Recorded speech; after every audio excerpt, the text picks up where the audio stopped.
तो हेलो बच्चों, कैसे हैं आप लोग। तो आज हम लोग बात करेंगे about the refraction of light. और रिफ्रैक्शन ऑफ लाइट के अंदर भी एक बड़ा ही इंपॉर्टेंट टॉपिक है बच्चों, वो है आपका रिफ्रैक्टिव इंडेक्स। बच्चों की बहुत कहानियां होती हैं सर, ये इसके रिगार्डिंग हम क्वेश्चन को सॉल्व कैसे करें। क्वेश्चन तो हम लोग पढ़ लेते हैं, समझ लेते हैं, और यहाँ तक कि जो इस क्वेश्चन में इंपॉर्टेंट पैरामीटर होते हैं, जो गिवन पैरामीटर होते हैं, उनको भी हम ग्रैब करके लिख लेते हैं। लेकिन सर अप्रोच कैसे बनाए क्वेश्चन की, फॉर्मूला पुट भी कर लेते हैं, लेकिन ये समझ में नहीं आता है कि वेलोसिटी ऊपर की तरफ कौन सी आएगी, वेलोसिटी नीचे की तरफ कौन सी आएगी। बड़ी ही दिक्कत रहती है हमारे पास रिफ्रैक्टिव इंडेक्स के फॉर्मूले को अप्लाई करने के लिए। तो बच्चों आज के लेक्चर में हम लोग कुछ अच्छे अच्छे क्वेश्चन सॉल्व करेंगे जो आपके 11th एंट्रेंस में भी आ चुके हैं। उसी के रिगार्डिंग हम कहानी को आगे बढ़ाएंगे और समझेंगे कि रिफ्रैक्टिव इंडेक्स या रिफ्रैक्शन ऑफ लाइट के ऊपर किस तरीके से हम लोग वेलोसिटीज की वैल्यूज को पुट अप कर सकते हैं और ईटा की वैल्यू मतलब रिफ्रैक्टिव इंडेक्स की वैल्यू को फाइंड अप कर सकते हैं। तो शुरू करते हैं बच्चों आज हम लोग फर्स्ट क्वेश्चन। और जो फर्स्ट क्वेश्चन बच्चों आपको दे रखा है, पहले आराम से क्वेश्चन को पढ़ना, वीडियो को एक बार पॉज करके क्वेश्चन को पढ़ लेना और देखना ये हमसे पूछना क्या चाह रहा है, किसके बारे में बात कर रहा है, किन दो माध्यम के बारे में बात कर रहा है, कैसे हमें इसमें कहानी लगानी है, फिर क्वेश्चन को बच्चों आगे बढ़ाना। तो देखो शुरू करते हैं, ये आपका क्वेश्चन। आओ देखो पहला क्वेश्चन खुद से पढ़ लो। A ray is incident from air to a medium. मैंने बताया था, पहले लिख लेना आराम से क्या दे रखा है। एक सिंपल सी मैंने सरफेस बना ली और एक ये सिंपल सिंपल मैंने क्या बना लिया, नॉर्मल। अब रे कहां से कहां जा रही है आराम से चेक कर लो, है ना। Incident from air to medium, ये आपके पास कोई मीडियम एयर दे रखा है और ये कोई भी एक माध्यम दे रखा है मीडियम, जिसको मैंने यहाँ पे लिख दिया। अब देखो मीडियम का बच्चों क्या मालूम है तुम्हारे पास, ईटा, रिफ्रैक्टिव इंडेक्स। ध्यान से रखना, रिफ्रैक्टिव इंडेक्स जो हम यहाँ पे प्रोडक्ट करेंगे किसका रखना है, कैसे रखना है, यही तुम्हें दिक्कत करता है। तो जरा देखो किसका पूछ रहा है, लाइट कहां से कहां जा रही है, एयर से मीडियम में जा रही है। और लाइट जहां पर जा रही होती है, जो माध्यम जो मीडियम लाइट को टर्न कर देता है, मोड़ा मारी कर देता है, उसी मीडियम को हम लोग क्या निकालने होते हैं, रिफ्रैक्टिव इंडेक्स। बेचारी लाइट तो आराम से आना चाहती थी इन दिस डायरेक्शन, इस डायरेक्शन में जो लाइट आराम से आ रही थी, लेकिन ऐसे ये ऐसे आ रही थी, मीडियम माध्यम आने की वजह से कि मुड़ गई टुवर्ड्स द नॉर्मल। इसी का निकालना है, मतलब मीडियम का निकालना है एयर के रेस्पेक्ट में। अब समझना, जिसका निकालते हैं उसकी हमेशा नीचे आती है वेलोसिटी, जिसके रेस्पेक्ट में वो ऊपर लगाते हैं। आगे बढ़ते जरा देखो, reflected ray and refracted ray are perpendicular to each other. Very good. मतलब बच्चों देखो क्या बोला है, this is your incident ray and this is your reflected रे।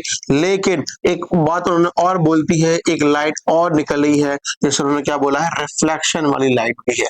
मतलब यहाँ पे रिफ्लेक्शन का भी फिनोमेना है और रिफ्लेक्शन का भी फिनोमेना है, दोनों को बिहाफ कर लेते हुए इन्होंने क्वेश्चन को सॉल्व करना है। अब यहाँ पर देखो, रिफ्लेक्टेड रे और रिफ्रैक्टेड रे के बीच में बनने वाला एंगल 90 दे रखा है, ये एंगल मेरे पास R दे रखा है और ये एंगल मेरे पास I होता है। और हम जानते क्या है बच्चों कि एंगल I की वैल्यू एंगल R के बराबर होती है, ठीक है।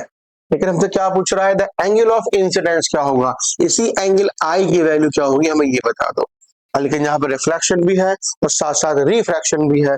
कहने का मतलब ये हुआ, इस वाले एंगल को मैं क्या बोल दूं, कैपिटल R बोल दूं। क्यों, क्योंकि हमें I निकालना है या फिर R निकालना है, दोनों बराबर ही है। लेकिन भाई यहाँ पे रिफ्रैक्शन भी हुआ है तो स्नेल्स लॉ भी यूज करना पड़ेगा। अगर यूज कर लेते हैं स्नेल्स लॉ, उससे पहले हम लोग ये निकाले कि इस R की वैल्यू क्या I या R के टर्म्स में आ जाए तो काम आसान हो जाएगा। अब जरा देखो जरा बच्चों, यहाँ पे यहाँ मैंने डॉट डॉट डॉट डॉट ये नॉर्मल बनाया और नॉर्मल होता है कितना, 180 डिग्री का। अब समझना, ये R, ये 90, ये कैपिटल R, मतलब क्या हुआ, 180 equal to R plus 90 plus capital R। 90 को मैं इधर लेकर आ गया तो 90 बचा, R प्लस कैपिटल R, तो 90 माइनस R इक्वल टू मुझे क्या मिल गया, कैपिटल R के बराबर। ठीक है, और अप्लाई करते मुझे सिंपल स्नेल्स लॉ क्या कहता है। फ्रॉम स्नेल्स लॉ हम जानते क्या है, eta 1 sine I which is equal to eta 2 sine are.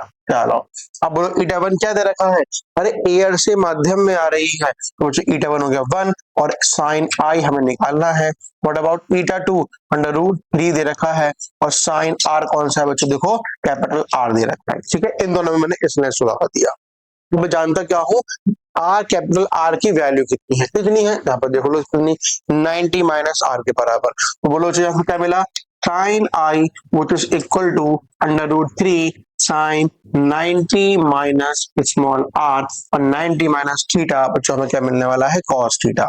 अब जरा इसको देखो, मैं क्या बोल रहा हूँ यहाँ से, sine I is equal to, और क्या बोलोगे, √3 sine 90 minus theta, what we get, cos theta. ठीक है ना, तो ये हमारा कॉस आई के बराबर। ठीक है बच्चों, अब यहाँ पे लेकर आ जाओ, जैसे sine I is equal to cos I is equal to √3 के बराबर क्या मिलेगा, tan I is equal to √3, और √3 टेंस में कितना होता है, √60। तो जो आई की वैल्यू कितनी आज सिंपल आ गई, 60 डिग्री के बराबर। और आई हमसे पूछ रहा था कि एंगल ऑफ इंसिडेंस क्या होगा। तो मुझे इस तरीके से हमें क्वेश्चन की अप्रोच बनानी है इनके अंदर।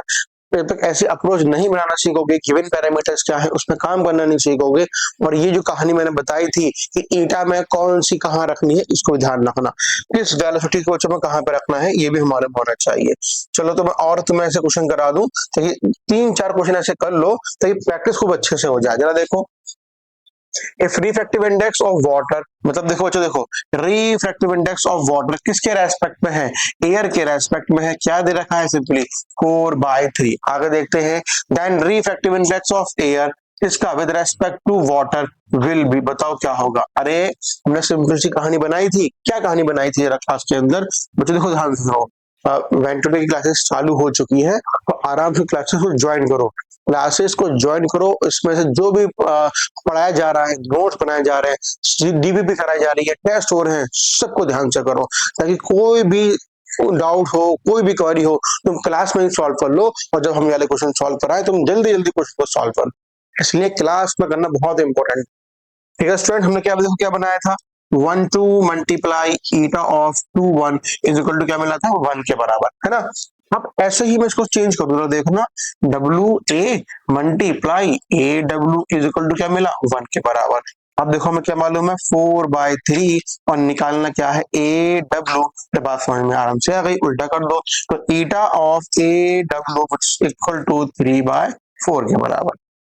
तो जो पैरामीटर्स तो आसान आसान है, बस हमें समझना है करना क्या है इसके अंदर। ऑप्शन देखो तुम्हारा कितना आ गया, 3/4, ऑप्शन तुम्हारा बी मैच कर गया आराम से। ठीक है स्टूडेंट्स, चलो इतना करो जल्दी से।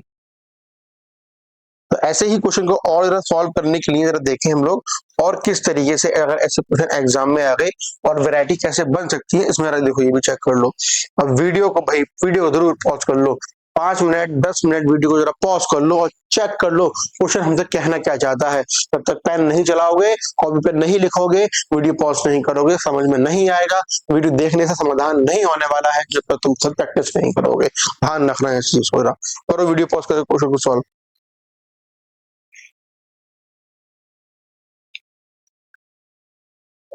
होप तुमने कर लिया होगा, मैं कहानी को बच्चों आगे बढ़ा रहा हूँ। अब देखो, the speed of light in vacuum is this, है ना। स्पीड ऑफ लाइट दे रखी है वैक्यूम के अंदर, speed of light in vacuum which is equal to 3 × 10⁸ metre per second. ठीक है भाई, and the refractive index of transparent liquid is, refractive index दे रखा है किसी भी लिक्विड का है एयर के रेस्पेक्ट में 4/3। The speed of light in vacuum, अरे देखो, the speed of light in liquid, speed पूछ रहा है, देखो ध्यान रखो, लिक्विड का है एयर के रेस्पेक्ट में, तो वेलोसिटी किसकी आएगी ऊपर और नीचे किसकी आएगी। अरे किसका निकालना है, लिक्विड का, नीचे लगा देना, एयर की नीचे आ गई। बता दिया, जिसकी निकालते हैं हमेशा उसकी वेलोसिटी नीचे की तरफ ही लेकर आना। चलो आओ जरा देखो, क्रॉस मल्टीप्लाई कर लो, velocity of liquid is equal to velocity of air upon eta, ही आ गया। तो velocity of liquid is equal to, what about velocity of air, 3 × 10⁸ ही आ गया। व्हाट अबाउट ईटा, कितना दे रखा है, 4/3, और 3 तुम्हारा ऊपर पहुंच जाएगा। वेलोसिटी ऑफ लिक्विड 9/4 × 10⁻, सिंपल आ गया 8 के बराबर। और डिवाइड कर लो, ये तुम्हारा बच्चों पहला ही ऑप्शन मैच कर गया, 2.25 10⁸ मीटर पर सेकेंड। ठीक है स्टूडेंट, तो ऐसे ही वीडियो को देखने के लिए, ऐसे ही छोटे छोटे कॉन्सेप्ट को क्लियर करने के लिए वन टुडे क्लासेस को बच्चों आप सब्सक्राइब करके रखिए, वीडियो को शेयर करिए ताकि और लोग तक भी छोटे छोटे टॉपिक्स हैं इंपॉर्टेंट होते हैं हमारे पास 11th क्लास के लिए, उनका भी पूरा क्लियर हो जाए। Thank you students.